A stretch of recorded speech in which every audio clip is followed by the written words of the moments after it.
The wind came first, dry, sifting through the skeleton grass, carrying the sting of far-off alkali flats. It whispered through the warped board of Calico Station, worrying at nails, tugging grit across the warped planks, where a man sat with his back to the sun and a tin cup cooling between his hands. Holt McKenna kept his eyes on the street. No one else was looking. The dust hung there, unhurried, the way trouble did before it showed its teeth. His jaw caught the light in a ragged line of scar tissue, the skin pale against the wind-burned rest of him. He drank slow. The coffee had gone cold an hour ago, but he needed the weight of the cup more than the heat. The freight wagon rattled in from the east. 4 mules, 2 men on the bench, and something tied under canvas in the back. Folks stepped out its path. Calico didn't get visitors unless they were lost, desperate, or dangerous. Sometimes all three. A knot of people formed before the wagon came to a full stop. Holt caught the stink before the sight. Sweat, rope, unwashed cloth. The canvas was thrown back, and 3 small shapes sat side by side in the bed.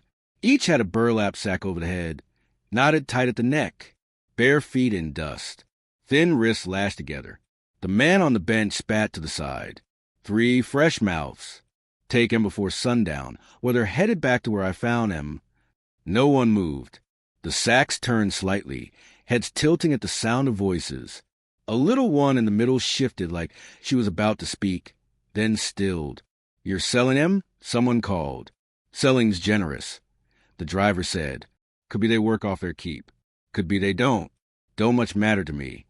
Holt drank, slow and deliberate. This wasn't his business. He'd come here to be left alone, to see things without being in them. But the quiet in the street pressed down on him like the sky before a storm. That's when she came. Maeve Kittredge walked out from between the leaning fronts of the mercantile and the assay office, her black skirts brushing the dust like she'd been born to own the ground. She was a tall woman, past 40, but holding herself with the kind of pride you only keep if you fought for it. A widow, if the gossip was to be believed. A landowner, if you believed the county records. Dangerous if you believed the way people stepped aside. She stopped beside the wagon and looked at the sacks. "What's your price?" The driver grinned, showing 2 gold teeth and 1 rotted black. $10 each. They're light on feed, so you'll make it back quick. A murmur rippled through the onlookers. $10 for a life, said like a horse trade. Maeve pulled a leather purse from somewhere in her coat, counted out $30 in silver, and dropped it in his palm. "Cut them loose." The driver hesitated, maybe thinking he'd gone too low. Then he shrugged and sliced the ropes with his belt knife. The first child flinched from his touch. The second didn't move at all. The third, the smallest, sat until Maeve reached in and lifted her by the arm. The burlap came off. A girl with hair the color of prairie wheat and a thin bruise under one. I looked up at Maeve. Her voice was hoarse, but it carried.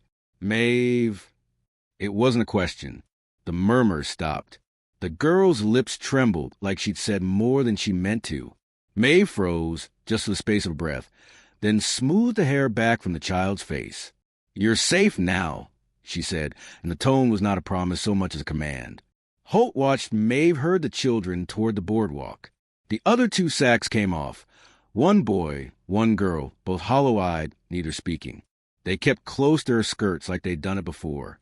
The driver pocketed his silver and snapped the reins. "Pleasure doing business," he called, and the wagon rolled west in a creak of wood and leather. By the time the dust settled, Maeve and the children were gone into the dark mouth of the hotel. Holt thought about finishing his coffee, but the taste had gone bitter. He left the cup on the step and crossed the street. Inside the hotel's low-ceilinged lobby, the smell of lamp oil clung to the air. Maeve stood at the desk, sliding coins to the clerk. The children were clustered around her boots, too still for their age. "You planning on raising him in a room over the saloon?" Holt said. Her eyes found him. Green, sharp as bottle glass. "You planning on telling me how to spend my money?" "Not unless you ask." "Then you've answered your own question." He might have left it at that, but the girl who'd spoken her name was staring at him now. Not afraid, just measuring. "You know her?" Holt asked. Maeve's mouth flattened. "She knows me. That a good thing?"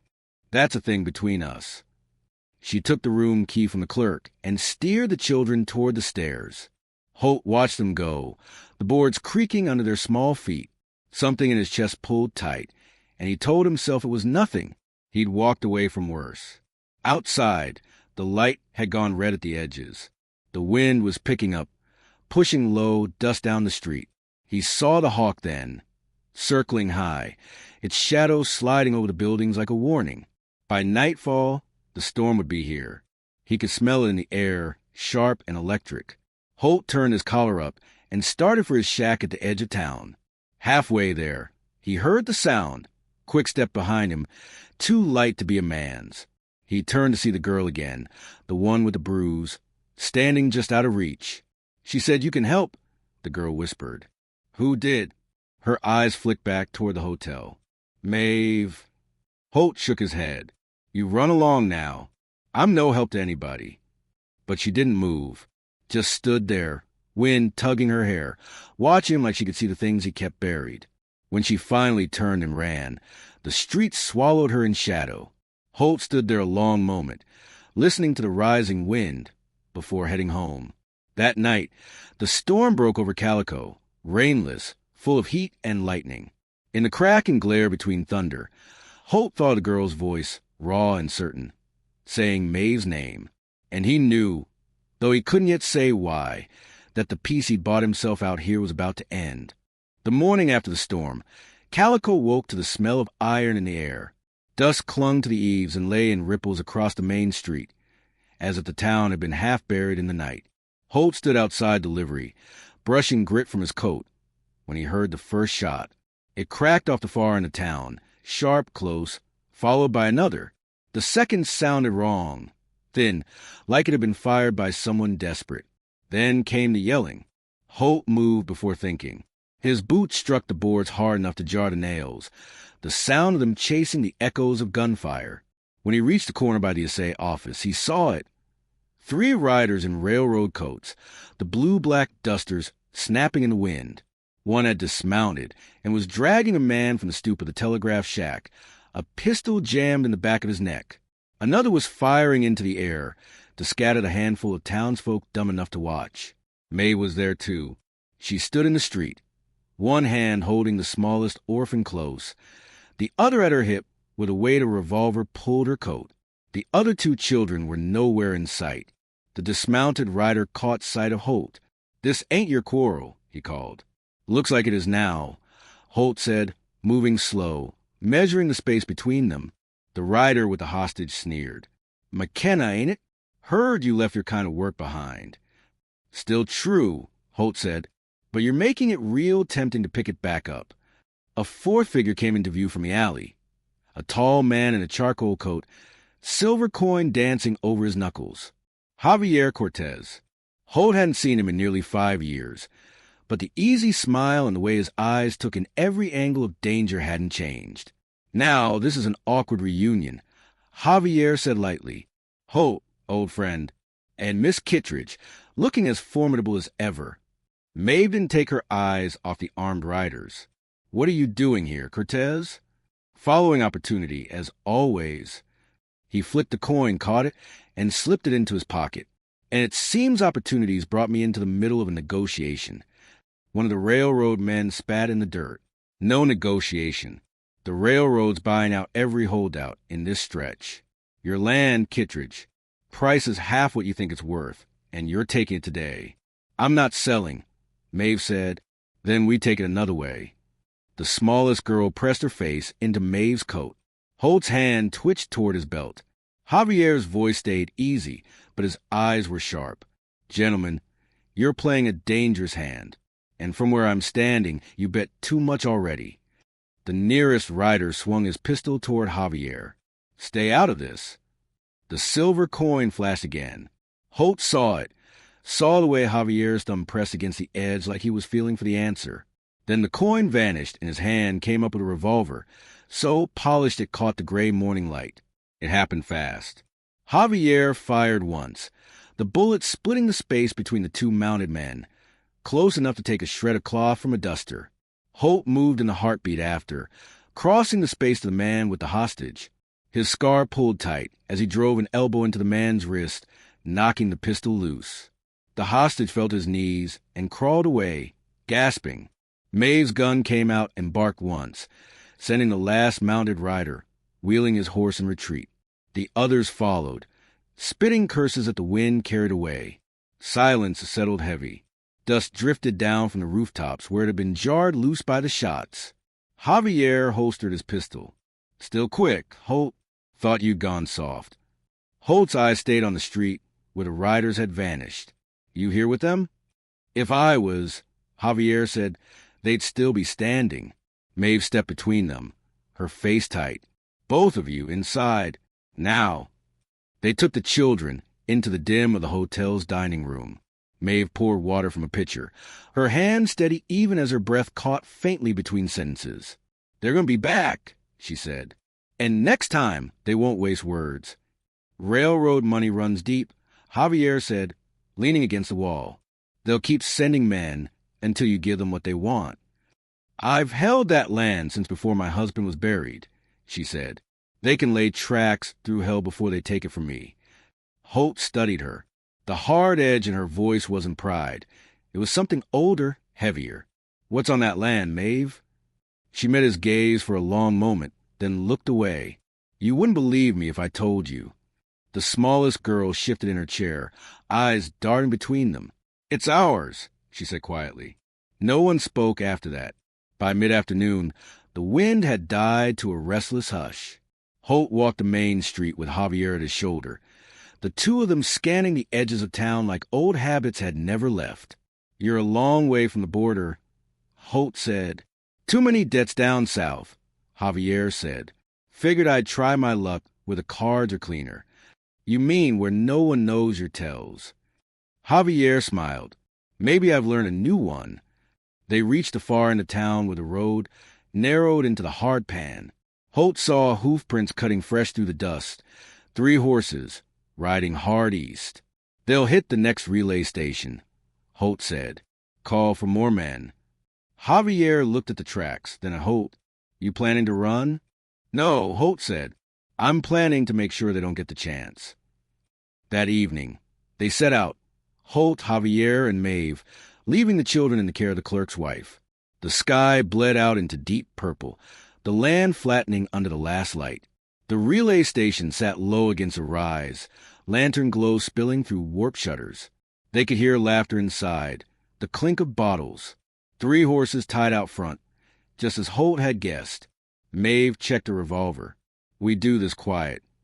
Inside, the smell of sweat and bad whiskey hit first. The railroad men were seated around a table, cards spread between them. One had a fresh bandage at his wrist. Holt's doing from that morning. Javier stepped in first, smiling like he belonged there. Mind if I cut in? The nearest man started to rise. Holt was already moving, slamming him back into his chair. Maeve covered the other 2 with her gun. You ride back to your bosses, Holt said, and you tell them Maeve Kitchedge's land is off limits. You tell them the next man they send doesn't ride home. The man with the bandaged wrist spat blood into a tin cup. You think you can stop the railroad? You're just 3 bodies they ain't buried yet. Holt leaned in close. Try me. They left the men at the table, guns emptied, horses untied to walk the prairie. The ride back was silent. The stars were hard and bright overhead, and somewhere far off, a hawk cried in the dark. When they reached Calico, the children were waiting in the doorway of the hotel, eyes wide. Maeve stepped down from the saddle and knelt to meet them. They'll be back, Javier said quietly to Holt. And next time, they'll bring more than words. Holt watched Maeve with the children, the way their small hands clung to her sleeves. Then we make sure we're ready. In the stillness that followed, the wind shifted, carrying with it the faint, far-off sound of a train whistle. Low, steady, and coming closer. The whistle came again before dawn, low and mournful, as if the train itself knew the miles it crossed were lined with graves. Holt lay awake on the narrow cot in his shack, staring at the ceiling where wind pushed a loose shingle into a restless twitch. Sleep wouldn't come. The whistle had carried something else with it, an edge of inevitability. By first light, he was at the hotel, May was already in the dining room, her coat still on, steam rising from a cup she hadn't touched. The children sat at a corner table with bowls of thin oatmeal, eating without speaking. "They've moved closer," Holt said. Maeve's eyes flicked up. "How close?" 20 miles. They're laying track toward the ridge." Her jaw tightened. "That's 2 days, maybe less." Holt pulled out a chair, but didn't sit. "If you got something out there worth dying for, now's the time to say it." Her gaze didn't waver. "It's not about worth. It's about what can't be given up." "That's the same thing, Maeve." Javier strolled in like the tension was a card game he was winning. He poured himself coffee, then leaned against the bar. "We're outnumbered, outgunned, and probably out of time, which means we either get smart or we get dead." Maeve said nothing. The smallest girl glanced at her, then at Holt, as if trying to measure which one might keep their word longer. "Let me ask you this," Javier went on. "What's really out there? Because a few acres of rock and scrub aren't worth the blood they're willing to spill." Maeve set the cup down without drinking. "There's an old shaft on the north edge. My husband found it. Gold vein, thin but pure. We kept it quiet. You don't mind gold with a rancher's tools." Holt let out a slow breath. "So it's not the land. It's the vein." "It's both," she said. "That ridge is mine by right and blood. And the railroad knows," Javier said softly, "which means so does everyone with a stake in it." Outside, the wind picked up, rattling the shutters. Holt felt the weight of it in his bones. "We'll need supplies, and someone watching the ridge." They left town by mid-morning, Holt riding point, Javier trailing with the easy sway of a man who could shoot just as well from the saddle as on foot. Maeve kept the children behind in the care of the hotel's clerk again, though the bruise-eyed girl had stood silent at the doorway, watching Holt until they turned the corner. The land unrolled ahead in bands of ochre and gray, the sky so wide it felt like a dare. Somewhere in the distance, a hawk traced a slow spiral. Holt remembered a different sky, years back, thick with smoke over a village south of the border, screams lost under the crack of rifles. He'd been on the wrong side that day. He'd told himself it was just a job, but the memory came now with a taste like rust. They reached the ridge near noon. The shaft was half hidden by a tumble of rock, the opening dark as a wound. Inside, the air was cool, still, smelling faintly of iron and earth. Holt crouched, running his hand over a faint line of gold threading the wall. "Pure," Javier murmured. "Small, but worth killing over." "That's why they'll keep coming," Holt said. They camped just below the ridge that night, a small fire throwing soft light across their faces. The shadows moved like something alive in the rocks. Maeve sat apart, cleaning her revolver, each click of the cylinder deliberate. "My husband wanted to sell it," she said suddenly. "Take the money and go east. But I didn't want to run. I thought if we stood our ground, they'd respect it." "Respect," Javier said, "isn't something men with real money understand." She looked at him. "And what do you understand?" "Survival," he said simply. Holt kept his eyes on the fire. "Survival doesn't mean much if you're the only one left standing." Javier smiled faintly. "That's where you and I differ." The wind shifted, bringing with it the faint sound of hooves. Holt rose without a word, moving to the edge of the ridge. Below, in the half-light of the moon, 3 riders moved slow along the base, scouts. "They're watching us," Holt said. "They're measuring us," Javier corrected. Maeve closed the cylinder and holstered her gun. "Then let's give them something to measure." The next morning they split. Javier rode out ahead, claiming he'd draw the scouts off, buy them time. Holt didn't trust it. Javier's coin had been coming out more often lately, flashing his fingers when he thought no one was looking. By afternoon, the sun burned high and merciless. Holt and Maeve returned to Calico to find the hotel's front door hanging open. Inside, the dining room was overturned, chairs scattered, the smell of lamp oil heavy in the air. The clerk's wife was on the floor, blood on her temple. She stirred when Holt knelt. They took the children. Maeve's face went pale, then hard. "Who?" She shook her head. "Didn't know them." One had a red scarf. The others spoke Mexican. Holt's stomach nodded. Red scarf. He knew the kind of men who wore those south of the border, and he knew how far Javier's debts reached. "They're taking them east," the woman whispered, "toward the river."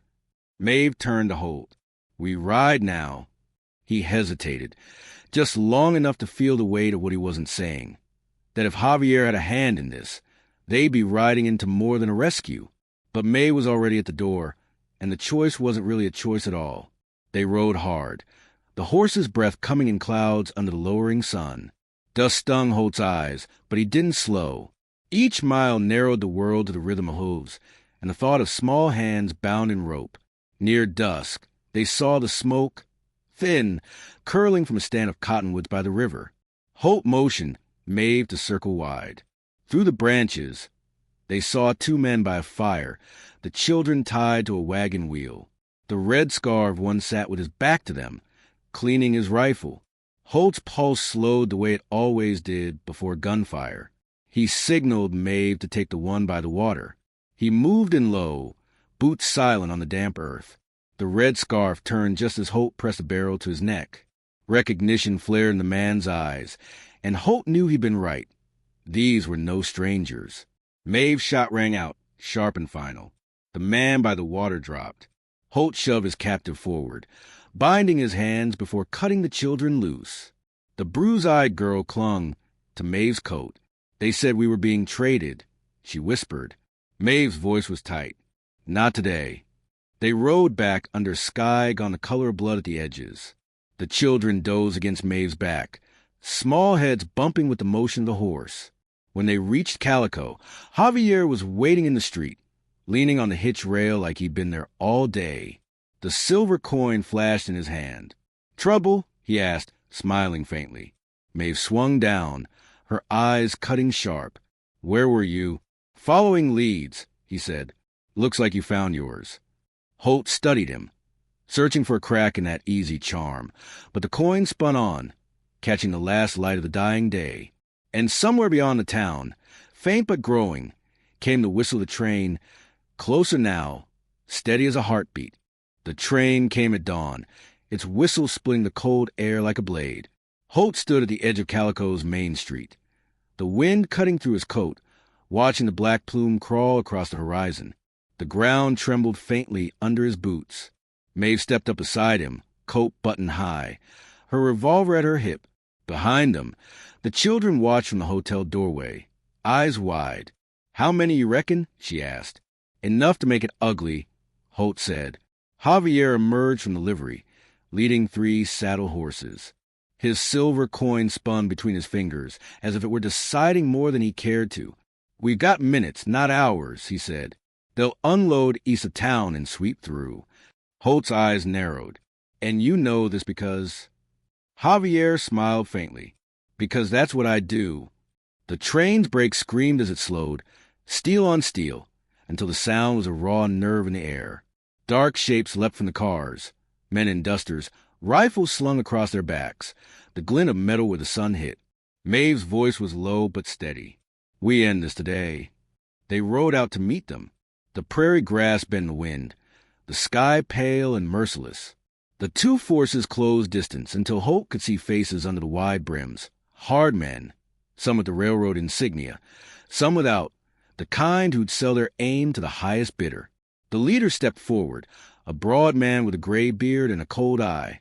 "Kittredge," he called, "this is your last chance. Sign it over, take the money, and walk away." Maeve didn't answer. Her hand rested easy on her gun. "You've got children," the man went on. "Think about them." Her voice was like iron. "I am." The silence after that was heavier than the wind. Holt could feel every heartbeat in his throat. Javier's coin flashed once, twice. Then it vanished into his pocket, and his hand came up holding his revolver. Holt saw the decision in his eyes before the first shot cracked the air. Chaos broke. Rifle fire tore through the dry grass, kicking dust and splinters from wagon wheels. Holt dropped from the saddle, rolling into the cover of a trough, returning fire in sharp, disciplined bursts.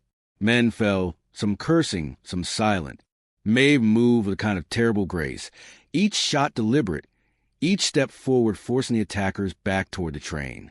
She reloaded without looking, smoke curling from the barrel in the morning light. Javier fought like a man burning the last of his luck. Too close, too fast, his shots always a hair from disaster. At one point, Holt saw him take a bullet through the shoulder, stagger, and keep firing. But there were too many. They pushed forward in waves, the air thick with powder and grit. A bullet hissed past Holt's ear and buried itself in the post behind him. Another grazed his side, hot and sharp. Through the haze, Holt saw the gray-bearded leader advancing on Maeve, rifle raised. He broke cover, running low, and slammed into man before he could fire. They hit the ground hard, Holt's scar pulling tight as he drove a fist into the man's jaw. The rifle clattered away. The leader reached for a knife. Holt grabbed his wrist, twisted until the blade dropped, then shoved the man's face into the dirt. "Not today," Holt said, breath ragged. When Holt looked up, the tide had shifted. Half the attackers were down, the rest breaking for the train. Javier stood near the tracks, covering their retreat with his good arm, his coat dark with blood. Maeve crossed the field toward Holt, her hair loose from its pins, her face pale but steady. "It's done," she said. He shook his head. "Not done. Just finished for now." The train lurched into motion, wheels screaming as it pulled away. The survivors clung to the steps and platforms, disappearing into the horizon. Javier limped over, the coin in his hand again. He tossed it, caught it, looked at Holt. "Heads, they'll be back. Tails, they've learned their lesson." He opened his palm. It was heads. Maeve glanced toward the hotel, where the children stood framed in the doorway, small against the empty street. "Then we'll be ready." They walked back together, the three of them. The wind had picked up again, carrying with it the smell of spent powder and something older, iron and dust, the scent of the West when blood had been spilled. At the hotel steps, the bruise-eyed girl reached for Maeve's hand. "Are they gone?" Maeve knelt, smoothing the girl's hair back. "For now." The hawk wheeled overhead, its shadow crossing their faces before sliding away over the rooftops. Holt watched it until it was a speck against the pale sky. He felt the weight of the day in his bones, but also something else, an anchor he hadn't known he still needed. "Best get some rest," Javier said, heading toward the livery. "Tomorrow's a new hand." Maeve turned to Holt. "And if it's a bad one?" He met her gaze. "Then we play it anyway." The wind shifted, rattling the hotel sign. Somewhere far off, beyond the ridge and the gold and the tracks, the train's whistle cried again, low, fading but promising return. Holt didn't look after it. He stood on that street, the scar on his jaw catching the light, and knew the West never forgot a debt. And some debts you didn't want to pay.